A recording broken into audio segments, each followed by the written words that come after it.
So welcome guys to the new channel. So आज हम इस नए चैनल पे अपन एक नए सीरीज़ का शुरुआत करने जा रहे हैं। बेसिकली आज हम ब्लेंडर के ऊपर पूरा वर्क करेंगे, अपनी पूरी एक नई सीरीज़ के ऊपर वर्क कर रहे हैं ब्लेंडर की, जिसमें कि मैं पूरा का पूरा आपको ब्लेंडर के ऊपर पूरा बॉटम लाइन से लेकर टॉप तक आपको पूरा ब्लेंडर सिखाऊंगा। ये सीरीज़ बहुत लंबी होनी है तो मैं इसको एपिसोड्स में बांटूंगा। मैं शुरुआत में वर्क करे जा रहा हूँ, मानता हूँ, पर थोड़ा बहुत बताना ज़रूरी है सीरीज़ के अंदर में कि मैंने ब्लेंडर के अंदर में ज़रा कुछ देखा नहीं था। तो मुझे पता है कि ब्लेंडर सीखना वैसे बहुत हार्ड है, क्योंकि इंडिया में बहुत कम लोग हैं जिन्हें ब्लेंडर का ट्यूटोरियल्स बनाए और उनके ज़्यादा लोग देखते भी नहीं है, ये भी ट्रुथ है। बहुत अच्छे अच्छे लोगों ने बनाए भी है पर उनको कोई जानता ही नहीं, तो कोई देखता ही नहीं है। यूट्यूब में आप सर्च करोगे तो बेसिकली आपको विदेश के चैनल्स की मिलेंगे। तो जब आप बेसिकली ब्लेंडर खोलोगे तो आपको फर्स्ट स्क्रीन ऐसी दिखेगी। इस वीडियो में अगर आपको बेसिक से टूल्स चलाते आते हैं तो आपको वीडियो देखने की कोई ज़रूरत नहीं है। बेसिकली टूल सिखाने के लिए वीडियो है, जो बेसिक टूल्स अभी हम आगे जाकर वर्क में यूज़ करने वाले हैं उन सब के लिए वीडियो है।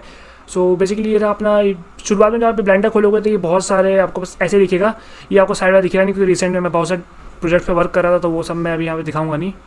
बेसिकली अपन जनरल में जाएंगे, जनरल से अपन एक नया 3D व्यू क्रिएट करेंगे, इसमें आपको पूरा ऐसा दिखेगा। और पहले मैं आपके लिए वो चालू कर देता हूँ कि आप शॉर्टकट्स देख सको मैं कौन कौन शॉर्टकट यूज़ कर रहा हूँ। मैं बताते भी जाऊँगा वैसे तो। ये shortcuts not left only right. चलो इसको बंद करेंगे। सो बेसिकली जो ये एरिया है सीन कलेक्शन वाला, इसमें आप कलेक्शंस क्रिएट कर सकते हो। डबल क्लिक करोगे तो उनका नाम चेंज कर सकते हो। कैमरा, यहाँ पे कैमरा है, कैमरा व्यू आप देख सकते हैं। यहाँ पे ये रहा कैमरा, और ये लाइट व्यू के लिए लाइट ये रहा, और ये अपना मेन जो ब्लॉक है वो ये रहा। सो इधर पे अपन ये वर्क करेंगे। जो इसके बाद अपन यहाँ पे मतलब कि चीज़ें ऐड भी कर सकते हैं, न्यू कलेक्शन ऐड्स कर सकते हैं, कलेक्शन में उनको कॉपी पेस्ट कर सकते हैं, ब्लॉक डाटा वो सब कर सकते हैं। सो ये एरिया उस चीज़ के लिए होता है पूरा का पूरा। आप देख सकते हो कि आपने कौन से ऑब्जेक्ट बनाए हो, कौन से वर्क कर रहे हो।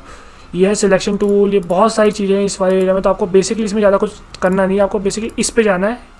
आपको इन सबको याद रखना चाहिए कि ये ऑब्जेक्ट प्रॉपर्टीज़ में आप इसके रोटेशन चेक कर सकते हो। यहाँ पे मोशन, पास, विजिबिलिटी सब कुछ चेक कर सकते हो। यहाँ पे ये मॉडिफायर्स, ये सबसे ज़्यादा यूज़ होते हैं ब्लेंडर में। जैसे कि मॉडिफायर्स होते हैं बहुत सारे, जैसे कि सब डिवीजन, सरफेस, बहुत अच्छे अच्छे मॉडिफायर्स हैं, इनको आप यूज़ कर सकते हो। जैसे सॉलिडिफाई मॉडिफायर, थिकनेस बढ़ा सकते हो उससे।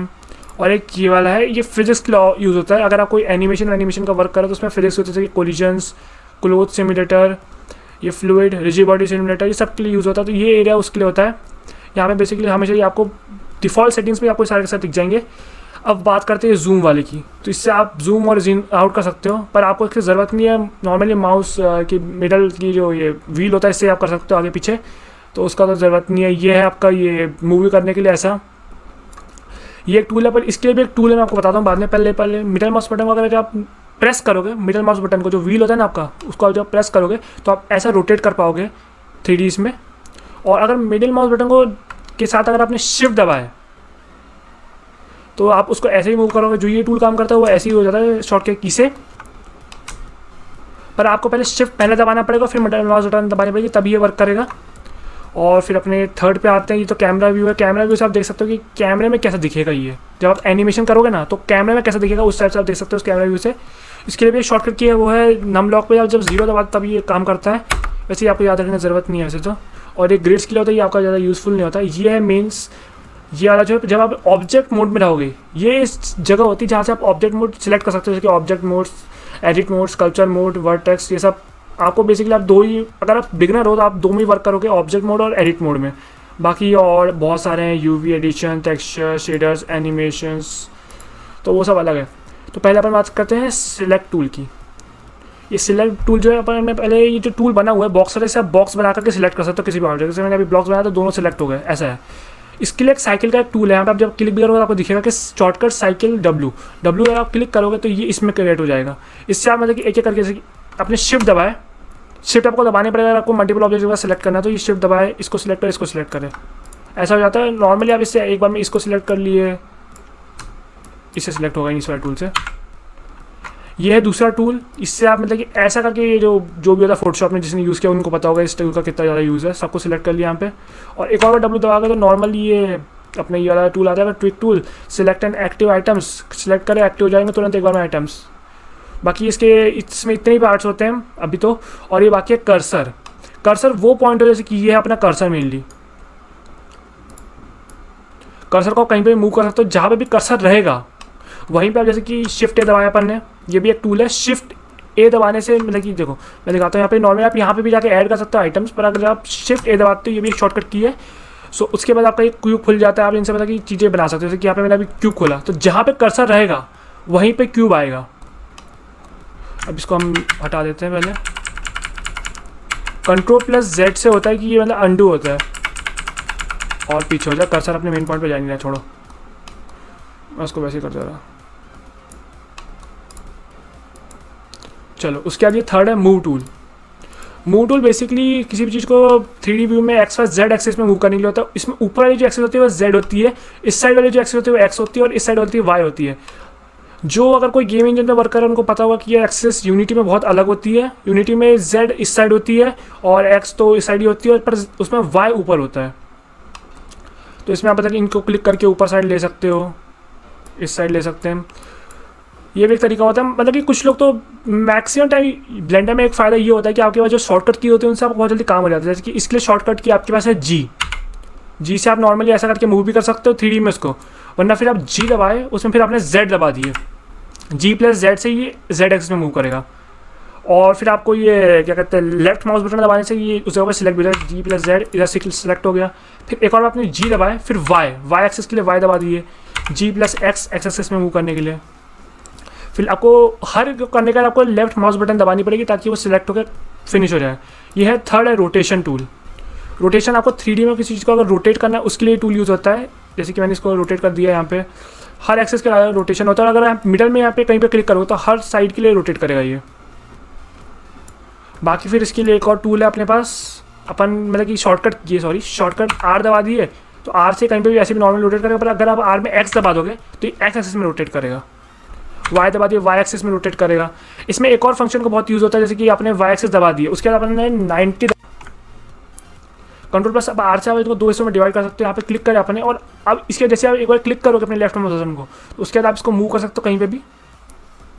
यहाँ पे मूव कर दिए, यहाँ पे तो ऐसा कर सकते हैं। और अगर आप और लूप कट्स बनाने हैं तो R एक और बताया, Ctrl+R एक और बताया अपन ने और इसको कर दिए इतना।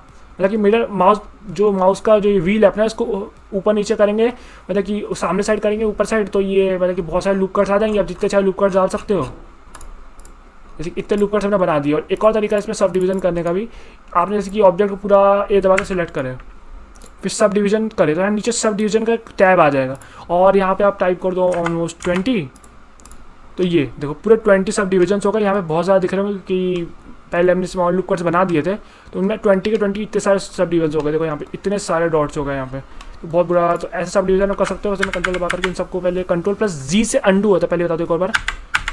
इन सबको करें अपने सारे ये हटा दिए, तो ये है लूप कट का फंक्शन। अभी बात करते हैं जैसे कि अपन ने थोड़ा सा, मैं आपको एक और फंक्शन का बताता हूँ कि जैसे ये एक्सक्लूड फेसेस है ना, जैसे कि मैं दिखाता हूँ आपको। ये ही पहले मैंने आपको ये वाली चीज़ों में बताए थे, तीन जो चीज़ें होती हैं यहाँ पे, ये है वर्टेक्स सिलेक्टर, ये एज सिलेक्टर और ये है अपना फेस सिलेक्टर। वर्टेक्स सिलेक्टर मतलब कि ये जो वर्टेक्सेस है ना ये चारों, आप ऑल वर्टेक्स से बना सकते हो लूप कट बना करके, पर तभी आप इनको सिलेक्ट सकते हो। जैसे वर्टेक्स सिलेक्ट में एक वर्टेक्स सिलेक्ट हुई तो कुछ ऑलमोस्ट रीजन सिलेक्ट नहीं हुआ है। ये है एज सिलेक्टर, तो एजेस सिलेक्ट होंगी इससे। और मैं पहले बताता हूँ मल्टीपल चीज़ें सिलेक्ट करना है एक बार में, जैसे कि वर्टेक्स में अगर आपको मल्टीपल वर्टेक्स सिलेक्ट करनी है तो एक बार यहाँ पर वर्टेक्स पे क्लिक करें, फिर शिफ्ट दबा के इस वर्टेक्स पे क्लिक करें तो दोनों वर्टेक्स एक बार में सिलेक्ट हो जाएंगी। शिफ्ट इसका बहुत यूज़ होता है इस ब्लेंडर में। और अब जैसे कि ये आया अपन एज सिलेक्टर में, एक एज अपन ये सिलेक्ट कर दी, एक एज ये, एक एज ये, एक एज ये, तो पूरा ये फेस सिलेक्ट हो गया। और अगर अपन को बिल्कुल मेहनत नहीं करनी है तो ये फेस सिलेक्टर में अगर डायरेक्ट इस फेस पे क्लिक कर दिया, फेस एक बार में सिलेक्ट हो गया। अब ये है टूल अपने ये वाला एक्सक्लूड रीजन वाला, ये मतलब कि रीजन को एक्सक्लूड करेगा आगे पीछे जिस भी साइड आप चाहना चाहो, उसके लिए टूल यूज़ होता है। मैं एक बार बैक कर देता हूँ इसको। और नॉर्मली इसको हम इसके लिए भी एक शॉर्टकट की है, वो यहाँ पे लिखी भी रहती है। देखो यहाँ पे लिखी है शिफ्ट स्पेस प्लस और साइड में ई लिखा है, तो नॉर्मली आपको ई से ही करना है। तो आप इसको सिलेक्ट करें एक बार फेस को और ई दबा करके आप आगे पीछे कर सकते हो। तो ये इसकी शॉर्टकट की है। ये हो गया एक्सट्रूड फेस का ब्रेवल फेस, तो नॉर्मली है। और अब जैसे कि आपने ये पूरा फेस सिलेक्ट कर दिया और अगर आपने एस दबाया तो आप इसको छोटा बड़ा कर सकते हो एक इकलौते फेस को। तो आप जितनी चीज़ें सिलेक्ट करोगे उतनी चीज़ यहाँ पे मतलब कि वो बड़ी छोटी हो सकती हैं। और ये इंसर्ट फेसेस, ये सब अलग अलग हैं। इन सबको सिखाने का कोई मतलब नहीं है अभी मेरे को, बाद में जब हम करते जाएंगे वर्क उस हिसाब से मैं पूरा सिखाते रहूँगा। और इसमें ये है एक नाइफ टूल। वैसे आपको अब इसकी यूज़ पड़ेगी नहीं, तभी मैं सिखा देता हूँ थोड़ा बहुत नाइफ टूल के बारे में। जैसे कि नाइफ टूल यहाँ गया तो यहाँ पे जैसे नाइफ टूल सेलेक्ट करें तो आपने एक एज के बीच में नाइफ कर दी है और जैसे कि आपको इधर करना है तो ये हो गया। और आपको इसके बाद जाकर दबाना पड़ेगा इंटर। इतना पूरा एरिया आपका पूरा मतलब कि एक अलग से वो बन जाएगा। इसको मैं दोबारा सिलेक्ट कर दिया, इसको भी इंटर दबा देते हैं। हाँ चलो, और ये रहा अपना ये सिलेक्टर। तो आप एक तरह से यहाँ पे मतलब पूरा एक वर्टाइसेस क्रिएट करने के लिए भी नाइफ टूल का यूज़ कर सकते हो। बेसिकली आपको नॉर्मल यूज़ तो लूप कट ही करना चाहिए, क्योंकि वो ज़्यादा बढ़िया रहता है। बाकी इतने फंक्शंस थे जो आज मैं सिखाना चाहता था, इससे ज़्यादा कुछ है नहीं। और हाँ, एक और चीज़ सिखाना चाहता था। जब भी आप कहीं मॉडलिंग करते हो तो आपको मतलब कि जैसे कि मैंने ये ऑब्जेक्ट है, मैंने Shift+A दबाया और यहाँ पे एक और क्यूब नहीं, मतलब कि मुझे ऑब्जेक्ट व्यू में जाकर करना पड़ेगा। ऑब्जेक्ट व्यू में मैं यहाँ गया और यहाँ पे मैंने Shift+A दबाया और एक और क्यूब कर दिया मैंने यहाँ पे, जो कि वहाँ दिख रहा नहीं है। मैं उसको मूव टूल से X एक्सेस साइड, हाँ GX बिग। देखो सबके कलर सेम होते हैं जब आप कुछ भी मॉडलिंग करते हो। जैसे कि मैं आपको सिखाऊंगा, अभी जो इस ट्यूटोरियल में सिखाऊंगा वो आपको डीसी मोटर का पूरा करके दिखाऊंगा, पूरा एनिमेशन के साथ।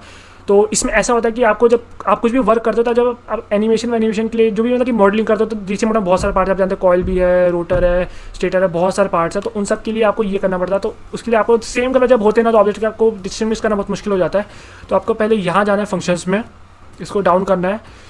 यहाँ पे आपको ऑप्शन मिलेगा मैट कैप का। मैट कैप में आपको जाके यहाँ पे कलर्स में रैंडम कर देना है। उसके बाद आपको शेडोज़ और कैविटीज़ चालू कर देनी है। बाकी और कुछ फंक्शन नहीं, इसमें थोड़ा डिफरेंटली लगता है। और एक नया ऑब्जेक्ट क्रिएट किए, जैसे कि एक सिलेंडर आपने ऑब्जेक्ट क्रिएट किया और सिलेंडर को अपने जी से हटा करके इस साइड लेके आए। तो जो कलर डिफरेंस हो जाता है उनके कारण आपको आसानी पड़ती है बेसिकली। और जैसे कि मैं डिवीज़न करूँगा, जैसे कि सिलेंडर को सिलेक्ट करें अपन ने, पहले सिलेंडर को बड़ा कर देते हैं। और इसको ये जो आई का बटन है आप इसका भी यूज़ कर सकते हो, जैसे कि इसको गायब करना है तो आई का बटन अभी के लिए यूज़ कर लिए। और यहाँ गए अपन, और इसमें इसको गए अपन, इसको पहले क्लिक करना पड़ेगा, फिर आपको जाना पड़ेगा एडिट मोड में। तो ये एडिट मोड में पूरा सिलेक्ट है, इसको हटाया अपन एडिट मोड से। और अब इसमें डालेंगे Ctrl+R से एक लूप कट डालेंगे।